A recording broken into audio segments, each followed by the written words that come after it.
The ChromeOS operating system settings do not provide the ability to enable automatic changing of user-defined desktop wallpapers.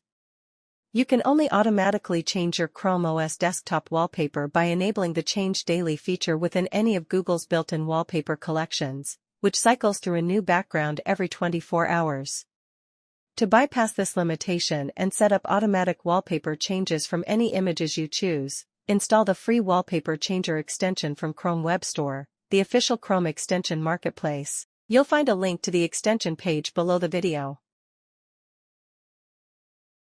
Wallpaper Changer allows you to automatically change your own ChromeOS desktop backgrounds.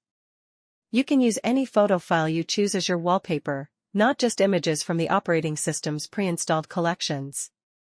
Various automatic picture change modes are available in the Wallpaper Switcher settings. You can enable wallpaper changes at system startup or after a specific period of time, such as every few seconds, minutes, hours, or daily.